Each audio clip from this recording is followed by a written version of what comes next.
Olá pessoal, gostaria de, em tempos tão difíceis, compartilhar com vocês algo de belo, algo, né? Afinal, como dizia Ferreira Goulart, a arte existe porque a vida não basta, e mesmo nessa crise tão dramática, nessa tragédia que a gente vive com permanentes notícias de mortes, de dificuldades, enfim, a gente não pode desistir e é nesse propósito que compartilho com vocês uma prazerosa leitura, uma leitura extremamente qualificada de uma daquelas leituras obrigatórias e bem copiosas, por acaso, Os Miseráveis, Victor Hugo, né, uma obra-prima da humanidade, não uma obra-prima apenas da França, de um autor da envergadura do Victor Hugo, mas uma obra-prima da própria humanidade que está ali, né, algo que eleva a própria condição humana e que de alguma forma toca, faz com que o gênero humano toque com o dedo do céu, uma expressão utilizada em alguns momentos de extremo deleite da espécie humana.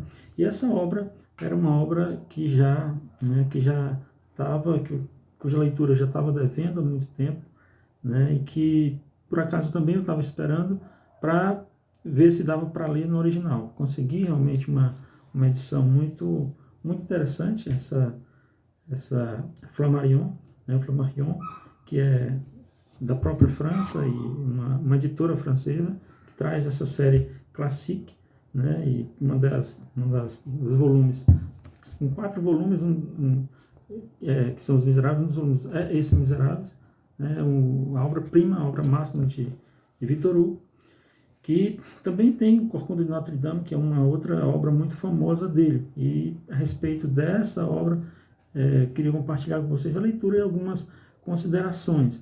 Né? É uma obra que traz um dos personagens mais famosos da literatura, que é o Jean Valjean, e é centrada basicamente nele, numa história, a história de vida dessa personagem tão marcante da literatura, uma das mais talvez lembradas, que é esse Jean Valjean, um antigo forçado, né? Foi preso, foi condenado até a prisão perpétua por coisas banais, e a história, a espinha dorsal dos Miseráveis, trata da história de vida do Jean Valjean, né? E ao longo desse percurso vão aparecendo outros personagens, né? Outras figuras, algumas muito marcantes também, né? Seriam, digamos, coprotagonistas, né? Uma das primeiras, embora com uma passagem muito curta, muito rápida, acaba sendo muito marcante para todo o desdobramento do livro, que é um bispo, né? O bispo de Digne, uma cidade no sul da França, que depois do encontro do Jean Valjean com esse bispo, um bispo muito humilde, muito abnegado, que chegou a esse cargo graças ao encontro casual com Napoleão Bonaparte, não tinha pretensões de subir na hierarquia da igreja, pelo próprio perfil, né, muito desprendido, muito sem vocação, digamos, revistas, e por um acaso acabou sendo bispo dessa cidade de Digne, por onde Jean Valjean, no seu percurso, no seu retorno de uma das suas peripécias, enfim, ele acabou passando e, por acaso, houve esse encontro providencial com esse bispo. Jean Valjean era um sujeito que, de qualquer maneira, tinha uma vida um tanto comprometedora, ele tinha passado uma infância, enfim, primeiro ciclo da vida muito difícil, né? De qualquer maneira, diante dessas dificuldades, órfão, ele acabou sendo preso por uma banalidade, por roubar um pão, né? Roubar pães para alimentar a família, e a partir daí, no presídio, né? Na cadeia, enfim, como presidiário, ele acabou tendo reiteradas fugas, e essas fugas foi complicando a situação dele, de forma que, do nada, ele acabou se tornando um preso permanente, teve uma prisão perpétua, né? Então, assim, ele, graças a essa inquietude dele de liberdade, né, ele acabou se complicando demais, e nessa condição sem perspectiva, ele acabou sendo foragido, ele acabou fugindo, né, do presídio. Era um sujeito muito habilidoso, muito hábil, mas tinha esse perfil muito difícil, tinha uma queda realmente para o mal, digamos assim, né? E aí, nessa passagem dele, né, na condição de forçado, que de alguma forma levantou suspeita na pequena cidade, esse início do livro é um dos momentos mais marcantes. O livro já começa em grande estilo, que é no encontro, né, nesse encontro providencial do Jean Valjean com o bispo de Digne, cujo nome era Bienvenu, né, e, enfim, é um sobrenome italiano, mas ele era francês. E aí, nesse encontro, o encontro que acabou acontecendo porque foi negado a hospedagem dele na cidade, era noite frio, e ele estava querendo hospedagem, né? Tinha inclusive dinheiro, porque ele era um sujeito muito habilidoso, que sempre conseguia, né, não passava dificuldades, porque ele sempre se virava de alguma forma, né? De forma lícita ou ilícita, ele tinha muitas habilidades, e isso fazia com que ele conseguisse sempre não passar dificuldades. Mas nesse caso específico, ele precisava, diante do frio, né, e da noite, ele precisava de uma hospedagem, não conseguiu hospedagem, mesmo tendo dinheiro. As pessoas meio que se assombraram, e correu na cidade boato de que um forçado estava passando por ali, e ele teve contra si essa suspeição, que fez com que as pessoas não aceitassem. Mesmo ele querendo pagar, não foi aceito. E aí, alguém, vendo a dificuldade dele, sugeriu que ele fosse na casa do bispo, né, na residência oficial do bispo, né, que morava com duas irmãs, e graças à generosidade do bispo, ele acabou se hospedando. O bispo aceitou a hospedagem dele, né, e fez com que ele tivesse, né, uma janta digna, né, conseguiu se alimentar e dormir. O problema é que no meio da noite, né, graças a essa queda dele para o mal, ele acabou acordando, e como viu uns talheres de prata, né, do bispo, se interessou por esses talheres de prata e acabou no meio da noite furtando esses talheres, né, e fugindo, e indo embora.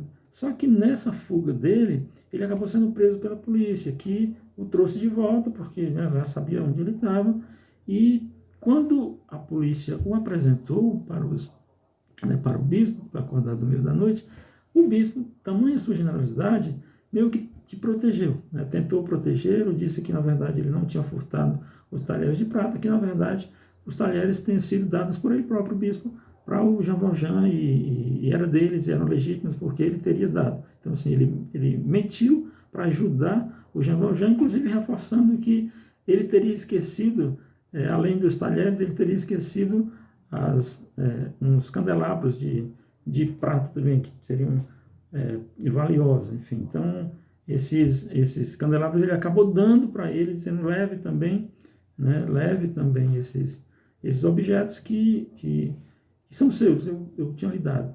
E João Valjean ficou surpreso com aquele encontro, né, meio que foi muito transformador na vida dele, porque ao ser liberado pelos policiais, o bispo chegou para ele, né, e meio que prestou conta, fez aquele aconselhamento, e meio que, em resumo, disse: eu comprei agora a sua alma, agora você se converta, né, aprenda, oriente a sua vida para o bem. Esse toque, né, bem cristão. A gente percebe que é um viés de humanidade, de uma perspectiva cristã, do perdão, né,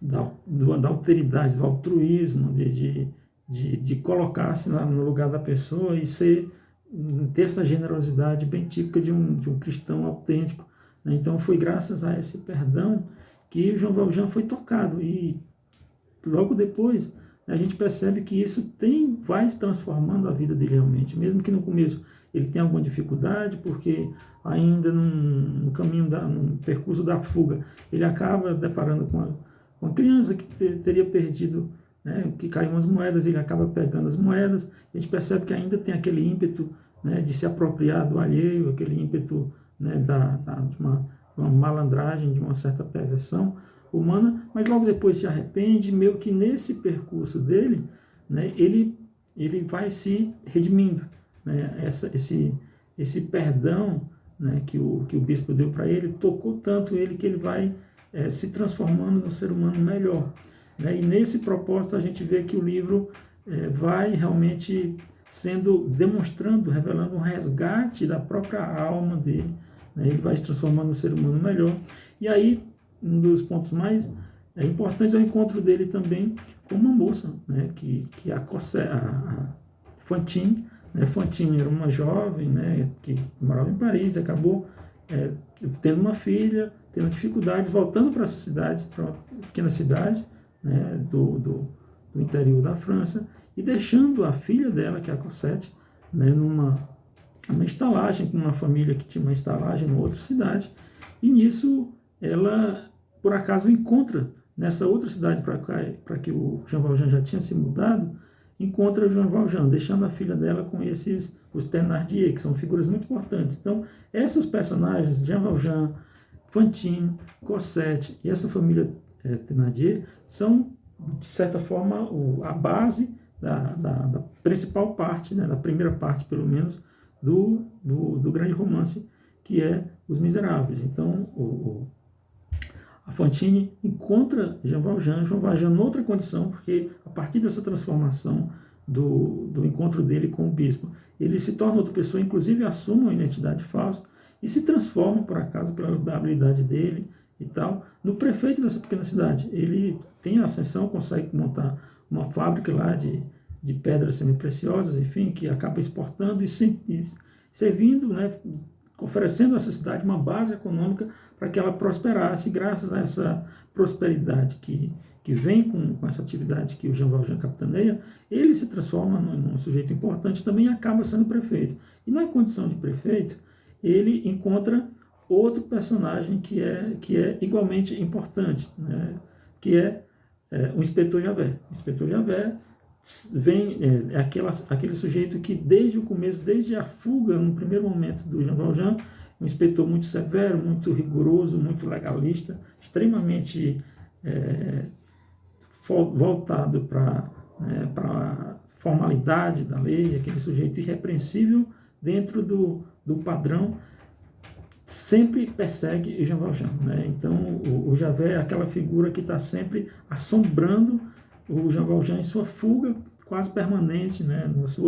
na sua busca permanente por liberdade. Tem sempre aquela sombra do Javert, que considera o Jean Valjean como um forçado, um sujeito deprimente, alguém asqueroso, enfim, a própria consubstanciação do mal. Então, Javert meio que se vê como o correto, o certo, o justo, e vê no Javert, no Jean Valjean, aquela figura do mal, do sujeito que é contra, né, a legalidade, contra a ética, enfim. E aí nisso ele orienta, de certa forma, toda a ação dele na trama pela perseguição quase permanente, sujeito muito habilidoso também ao Jean Valjean. E nisso o Javert tinha prendido por uma besteira, a Fantine teria tido um entreveiro com um sujeito importante da cidade.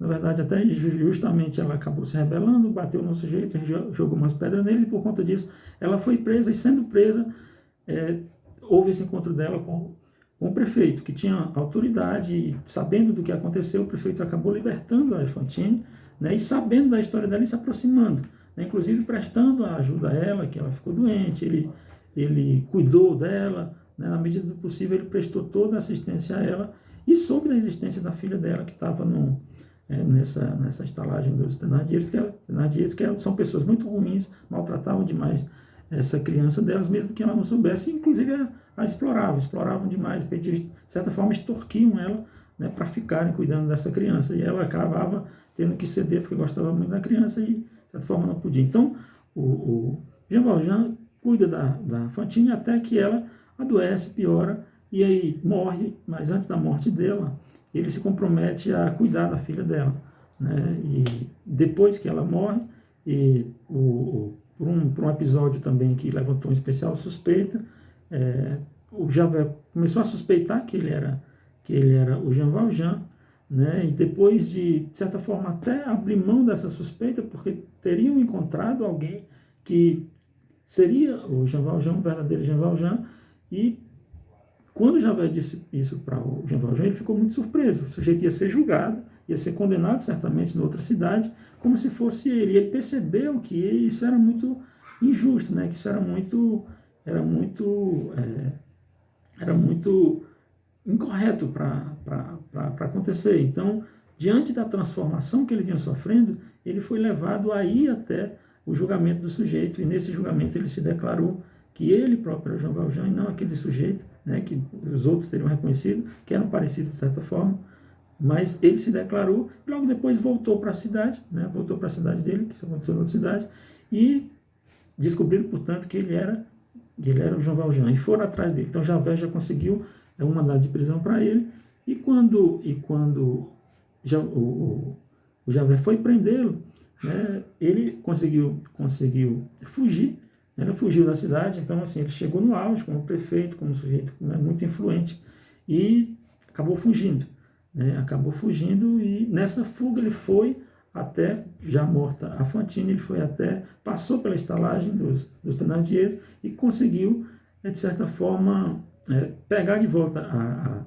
a Cosette, criancinha pequenininha ainda, graças a um pagamento. Ele pagou, né, pagou um valor considerável, e essa família era muito ambiciosa, muito, né, só pensava em dinheiro, e acabou cedendo, embora depois tenha se arrependido, mas já era tarde. Ele acabou levando a Cosette e foi com ela morar em Paris, né? Então essa ida dele para Paris já instala um novo momento, né? Ficou meio no anonimato em Paris, até que as coisas vão né, os astros vão se realinhando, e aí ele encontra novamente, por acaso, esses Thénardiers vão também para Paris. O Javert já estava em Paris também, possivelmente promovido, e aí começa assim, o segundo momento da trama, né, em que além desse personagem entram outros, que é o Marius, que e quando estava em Paris, a Fantine a Cosette já estava maior, já era uma mocinha, adolescente, muito linda, ficou uma menina muito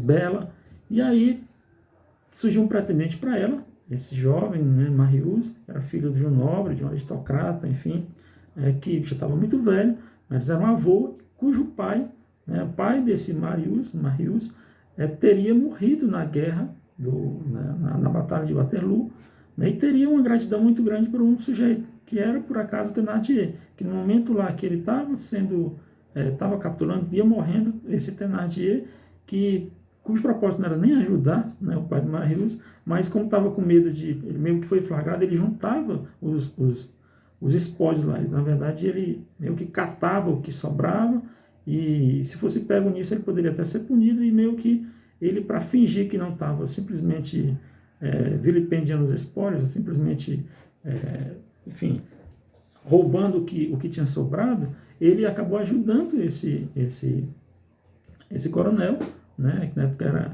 não tinha essa patente, era tenente, mas acabou como coronel, enfim, pai do Marius, e tinha uma grande gratidão por ele. E o Marius tinha um dilema muito grande, porque o avô tinha um perfil bem conservador, e o pai do Marius já tinha outra vertente, era mais voltado, era mais democrático, era mais republicano, né? Então há um embate entre o viés monarquista do velho e o viés democrático, republicano, já mais napoleônico, enfim, do pai do Marius, e ele fica nesse dilema, né? E tem uma gratidão. O pai, antes de morrer, pediu a ele que ainda desse uma recompensa, ainda prestasse alguma homenagem, enfim, a esse sujeito que teria ajudado ele no momento mais difícil da guerra, da Batalha de Waterloo. E aí ele tem esse dilema, vai morar só e tal, e em uma passagem perto de onde a Cosette morava com Jean Valjean, ele acaba conhecendo ela, se aproxima, e aí inicia um romance com ela, né? Inicia um romance com a Fantine, com a Cosette, né? Fantine é a mãe que já faleceu, com a Cosette, namora de uma forma bem, e tem pretensões de casar com ela. Então nessa segunda parte, digamos, aparecem outras figuras. Thénardier já estão aí, os filhos deles estão maiores, né? Tem meninos e meninas que meio que vagam, né? Que vagam pela cidade de Paris. O livro retrata muito essa realidade bem, né? bem dura, bem difícil, um Paris pobre, né? cheio de dificuldades, cheio de mendigos, enfim. E esses filhos dos Thénardiers, que eram muito pobres, vagavam por lá, né? A Eponine e o garotinho, o Gavroche, né? Gavroche. Então esses dois personagens adolescentes são muito importantes, né? O Gavroche e a Eponine, que inclusive acaba gostando também do Marius. E aí, nesse mistério do Jean Valjean, por acaso o Marius vai morar perto, morar vizinho, no mesmo complexo, enfim, no mesmo casario lá na mesma pensão, digamos, do Thénardier. E aí, pela proximidade, havia lá como ter acesso, ele acaba descobrindo, numa visita que o Jean Valjean faz, esse Thénardier ele via pedindo, de certa forma, esmola, de uma forma pedindo ajuda, né, por cartas e tal. E uma dessas cartas, o Jean Valjean vem até ele com a Cosette, e ele suspeita que a Cosette, na verdade, era ela mesma, que o Jean Valjean, que é aquele sujeito que se apresenta, que ele estava com outro nome, com outra identidade, ele reconhece e aí monta, de certa forma, uma tocaia. Nisso, o Marius já estava apaixonado pela Cosette. E aí ele fica naquele dilema e descobre, inclusive, num diálogo posterior, em que o Marius, o Thénardier tenta prender, né, o Jean Valjean, que o Thénardier era o sujeito exatamente que ele perseguia, que ele ia atrás, porque sempre o sujeito teria ajudado o pai dele, enfim, né, da morte na Batalha de Waterloo. E aí ele fica naquele dilema, naquele instante. Inclusive ele foi falar com o Javert viria em auxílio dele nesse momento em que o Thénardier, juntamente com os bandidos lá da área, iriam raptar o Jean Valjean, né? Ele fica naquele dilema, se ajuda o pai da Cosette ou se ajuda o Thénardier, que era o sujeito para quem o pai dele tinha dado a missão para ele de ajudar, de prestar, né, homenagem, inclusive uma recompensa. E aí ele fica nesse dilema, né, e isso demora muito, é uma parte muito, muito, muito delicada e, enfim, no final das contas, ele acaba paralisado, não ajuda nenhum nem outro. O fato é que o Javert acaba chegando tarde, o Jean Valjean acaba escapando e os Thénardier é que acabam se dando mal, porque o Javert teria vindo porque ele suspeitou que o Thénardier iria matar o Jean Valjean. Então, o Jean Valjean some, desaparece por um tempo, e nesse desaparecimento ele pensa em se mudar, ir para a Inglaterra, e o Marius fica muito tocado, fica muito preocupado, porque ele iria perder o contato com a Cosette. Nesse desespero dele, outra parte que o livro retrata muito bem, são o livro se daria historicamente entre 1815 e 1830, mais ou menos, né, as revoltas que existiam no Paris daquela época, né, no movimento contra-revolucionário, enfim, e revolucionário e contra-revolucionário, né, já depois da Revolução Francesa, muitos incidentes existiram, inclusive essas revoltas, motins e uma barricada que o livro traduz muito bem, e nisso, meio que no desespero, o Marius tinha se aproximado também desses movimentos político-ideológicos e entra nessa luta armada, digamos assim, e nessa barricada ele vai, né, para a batalha, acaba num desespero, né, meio sem norte, ele acaba entrando, inclusive encarando uma certa liderança, e nisso a coisa vai se desvendando, né? O Marius está correndo perigo, a Cosette sabe disso, ela pede uma carta para, né, Marius manda uma carta para ela, manda uma carta dizendo para onde ela ia, e nisso o Jean Valjean descobre e sabe que ele está lá e vai ajudá-lo, vai meio que socorrê-lo, né? E nessa barricada, né, que foi muito sangrenta, né, que rendeu muitos mortos, participou como espião o Javert. O Javert foi capturado pelos revoltosos, né? E nessa captura fica lá apreendido, né, meio que condenado à morte pelos rebeldes. E aí o Jean Valjean, indo em socorro do Marius, ele acaba salvando o Marius e salvando o Javert também. E isso para espanto do próprio Javert, que jamais imaginava que um sujeito mau pudesse ser digno de tamanha benevolência, né, de tamanho heroísmo. E aí ele salva liberta no momento em que a barricada já estava sendo vencida, praticamente sendo invadida, sendo tomada pelo exército, enfim, pela polícia. ele acaba libertando Javé, né? E Marius já bem baleado, já quase morto, ele consegue levar o Marius, e na tentativa de escapar, ele acaba nos esgotos de Paris, que são das partes mais marcantes do livro, Jean Valjean carregando nos ombros quase o corpo, mas ainda vivo, não, digamos, do Marius, nisso para, né, de certa forma, satisfazer a Cosette. Ele sabia que a Cosette o amava, e meio que ele, no primeiro momento, não queria aquilo, mas a generosidade cristã foi convencendo ele do contrário, e ele conseguiu atravessar essa Via Crucis de uma forma muito heróica, percorre todo o esgoto de Paris para deixar, né, que seria o único lugar protegido, o Marius, na casa do avô, que era um sujeito aristocrata, que lá ele teria proteção. Ele consegue, né, deixar o Marius lá, e nisso a coisa descamba para o final.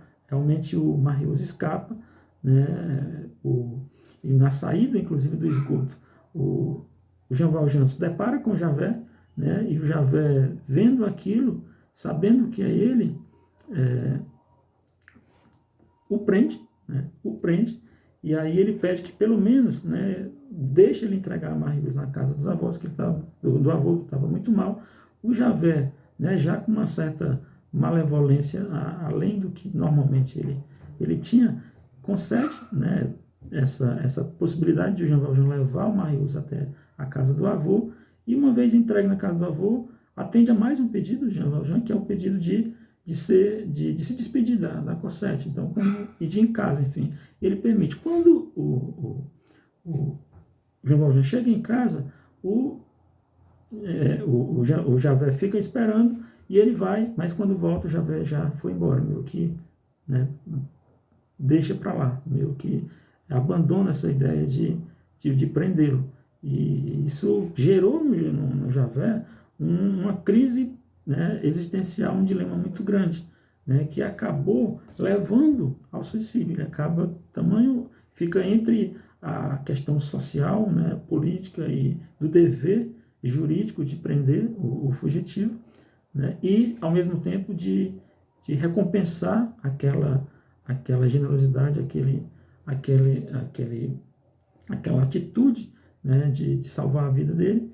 E aí, nesse dilema, ele, um sujeito rigoroso, austero e de certa forma, né, pretensamente incorruptível, aquela moral austera e estritamente legal, né, segue a coisa com estrita legalidade, ele acaba se suicidando.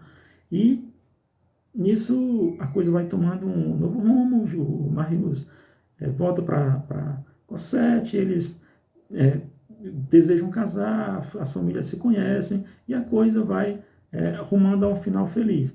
Até que nesse casamento, no dia seguinte ao casamento do Marius e da Cosette, né, dois personagens, além da Eponine, o Gavroche, que também não pode ser esquecido, que é um garotinho, inclusive filho dos Thénardier, mas aquele meu menino de rua, né.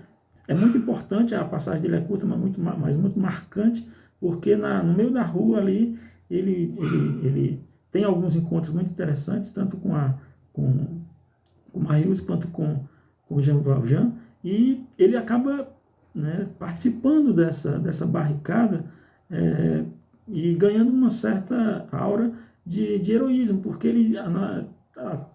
a barricada, os revoltosos estavam precisando de bala, por exemplo. Uma das cenas mais marcantes, inclusive, foi pintada em quadros, foi um quadro famoso, né, do menino que estava juntando ali as balas que sobravam, os cartuchos, enfim, e aí nisso ele é atingido e morre, né, gritando, né, viva a revolução, viva aquela coisa dos propósitos, dos ideais dos revoltosos. Então essa imagem da criança que é abatida, meio que ajudando, né, criança, adolescente, enfim, ajudando na luta, foi uma imagem muito marcante dos miseráveis, e inclusive nesse tocante há boa parte do livro tem uma certa vinculação aos fatos reais. Então houve esse garoto, né, não necessariamente Gavroche, era outro nome, enfim, mas ele meio que é inspirado numa personagem infantil que acabou realmente sendo morto numa situação dessa de uma batalha, né, então de uma forma muito precoce, dramática e heróica, enfim. Então isso rendeu ao Gavroche essa aura, inclusive ainda hoje parece-me que Gavroche significaria esse parisinho, garoto parisiense travesso, traquino, enfim, um símbolo dessa peraltice, né, juvenil, infantil do parisiense. Né? Então, voltando à coisa do casamento, no dia seguinte ao casamento, Jean Valjean acaba declarando para o Marius que ele era, na verdade, um fugitivo, está falando toda a verdade. E isso faz com que os planos meio que saiam, né, saiam desse roteiro linear, e ele tenta se afastar, ele se propõe a se afastar, mas Marius até concorda com esse afastamento, porque meio que ele entende que contagiaria esse passado dele, essa índole dele, enfim, contagiaria essa coisa tão pura, tão ideal de um casal jovem ali, e nesse afastamento ele vai piorando, ele tem meio que uma crise, ele entra em depressão, e até um certo momento em que, buscando saber quem o teria ajudado, Marius, no momento em que ele estava muito mal, quem teria tirado, porque era uma incógnita até então, o Thénardier foi até Marius para revelar, na verdade, quem o Jean Valjean era, porque o Thénardier sempre perseguiu, né, o Jean Valjean, inclusive como uma vingança por ele ter levado a Cosette, mesmo sob pagamento. E aí, nisso, Marius, através de Thénardier, acaba juntando as peças e vê que, na verdade, quem o tinha salvado era o Jean Valjean. E aí ele fica espantado, fica emocionado. E, inclusive, no entendimento disso, o Thénardier revela que eles pensavam que o Jean Valjean tinha matado o Javert, e o Thénardier esclarece que não, que na verdade o Javert tinha suicidado. Então, num golpe só de sorte, né, num golpe de informação fortuita, ele acaba descobrindo que o Jean Valjean na verdade é um herói, que além de salvá-lo, ele não teria matado o Javert, teria na verdade antes era teria salvado. Então, ele se arrepende, vai desesperadamente ao encontro do Jean Valjean, e quando, isso já tinha decorrido um bom tempo, ele vai junto com a Cosette, às pressas lá, para encontrar o pai, porque o pai tinha se afastado deles. Eles já descobrem o Jean Valjean muito mal, à beira da morte, e tem um momento, uma morte muito tranquila, né, e reconfortante ao lado das duas pessoas que ele já amava a Cosette, e passou a gostar também do Jean, enfim, do Marius, e ele morre, ladeado, e emocionado.